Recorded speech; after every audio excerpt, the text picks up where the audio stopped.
The moment I caught my wife riding another man on our couch started with a random security cam notification. I was half distracted when the motion alert lit up my phone. There she was, my wife of 6 years, completely wrapped around some guy, grinding on him like it was her last night on earth. Hi, I'm David 34M, my wife, Sarah 32F, and I had been together for 9 years total. We met in college, got married young, bought the house with the white picket fence. I thought we were solid. I thought wrong. The man on my couch wasn't a stranger. It was her colleague from the marketing firm where she worked, the guy she'd mentioned in passing conversations about office dynamics.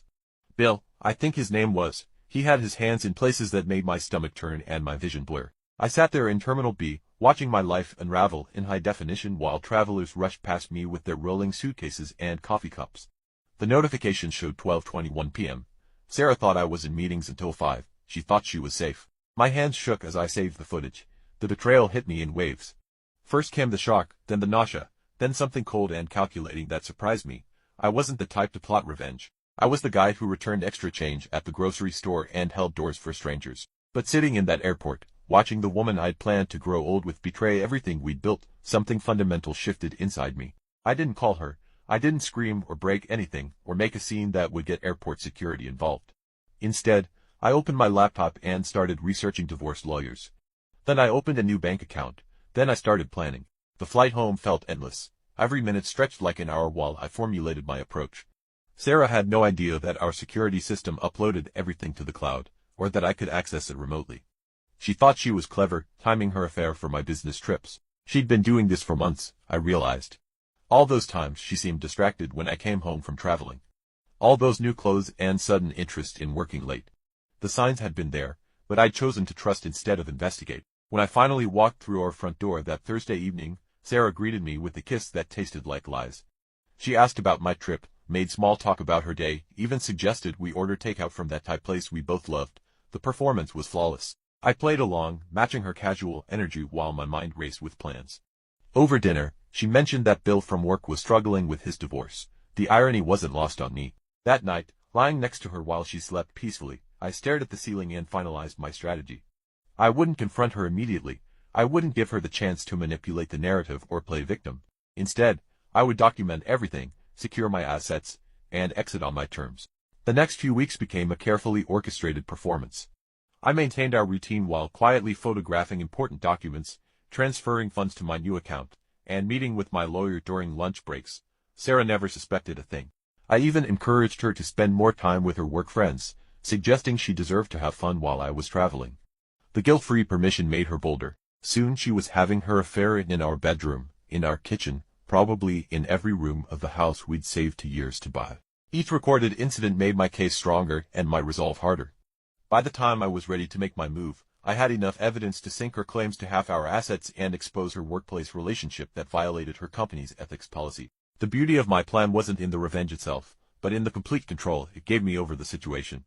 For the first time since discovering her betrayal, I felt powerful instead of powerless. I was half distracted when the motion alert lit up my phone. There she was, my wife of 6 years, completely wrapped around some guy, grinding on him like it was her last night on earth.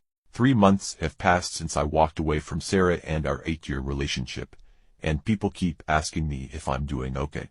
The honest answer is that I'm better than okay. I'm free. The confrontation, when it finally came, was nothing like the dramatic scene Sarah probably expected. I didn't storm in shouting accusations or throw her belongings on the lawn. Instead, I waited until she left for work one Tuesday morning, then I moved out completely while she was gone. I left behind a simple note explaining that I knew about Bill, along with printed copies of my favorite security camera screenshots. No threats, no emotional manipulation, just facts and a forwarding address for the divorce papers. Sarah called me 17 times that day. I didn't answer any of them. She showed up at my new apartment that evening, crying and begging for a chance to explain. I listened through the door but never opened it. There was nothing she could say that would change what I'd seen. The divorce moved quickly once my lawyer presented our evidence. Sarah's claims about deserving half our assets became laughable when faced with time-stamped footage of her infidelity. She tried to argue that the recordings were invasive, but they were from our shared home security system that she'd helped install. The real satisfaction came when her company conducted their internal investigation. Turns out Bill was married too, and workplace relationships between their departments were explicitly forbidden. Sarah lost her job 2 weeks after I filed for divorce. Bill lost his the same day. I heard through mutual friends that Bill's wife left him as well. Apparently, she'd suspected something but needed proof. My security footage provided that proof when the divorce proceedings became public record. It's amazing how quickly 8 years of careful reputation building can crumble. Sarah tried reaching out several times during those first weeks. She sent long emails explaining how the affair meant nothing, how Bill had pursued her, how she'd made a terrible mistake but still loved me. I read every word, then deleted them without responding. Some bridges, once burned, can't be rebuilt. The hardest part wasn't the betrayal itself, but accepting that the woman I'd married was capable of such sustained deception. This wasn't a moment of weakness or a single mistake. Sarah had been living a double life for months, looking me in the eye every day while planning her next rendezvous. But losing that illusion, as painful as it was, freed me from something I didn't even realize was holding me back. I'd been so focused on being the perfect husband that I'd forgotten to be myself. I'd been accommodating her needs, her schedule, her preferences while slowly erasing my own identity. Now I live in a downtown apartment with exposed brick walls and windows that face the sunrise. I bought a motorcycle, something Sarah always said was too dangerous. I started rock climbing at the gym down the street. I'm learning Spanish and planning a trip to Costa Rica that I'll take alone. The financial settlement was more generous than I'd expected. Turns out adultery clauses in prenuptial agreements actually mean something when you have video evidence. Sarah got to keep her car and her debt. I got everything else, including the house that I sold within a month. People ask if I'm angry, if I want revenge, if I miss her. The truth is that watching her world collapse was satisfying enough. She lost her marriage, her job, her reputation, and her affair partner all within a matter of weeks. The consequences of her choices created their own justice. I don't miss her. I miss the idea of her, the version of Sarah that existed in my mind before I learned who she really was. But that woman was probably never real anyway. The real Sarah was someone who could compartmentalize betrayal and serve it alongside Thai takeout. These days, I wake up in my own space, make decisions based on my own preferences, and go to sleep without wondering if the person next to me is lying about where they spent their afternoon. It's a kind of peace I'd forgotten existed. Sarah's betrayal taught me that sometimes the worst thing that can happen to you is also the thing that sets you free. I'm grateful for that security camera notification, even if it destroyed everything I thought I wanted.